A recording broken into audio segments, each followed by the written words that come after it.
ఏమో షేట్ అయితే కుట్లిప్పుకోదా మళ్ళీ ఇంకా టైట్ ఉంది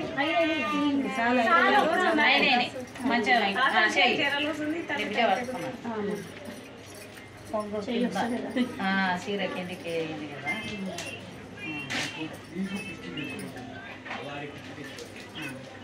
మంచిగా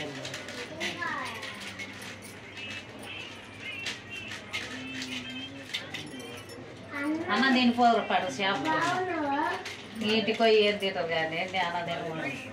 చేసిన ఇంట్లో బాగా చాలా అనుకున్న రోజు అట్లయితుంది మా ఇంట్లో సత్యానం అవుతుంది అన్నవన్నీ పప్పు చేసిన ఎండకు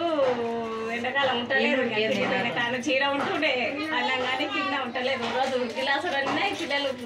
నేను అది 2 పిల్లలు కదా వేడికి అలసిపోయినట్టే నేను నా మట్టుకు నేను ఇంత తిని వండుకున్నా పిల్లలు తినలేదు కొద్దిగా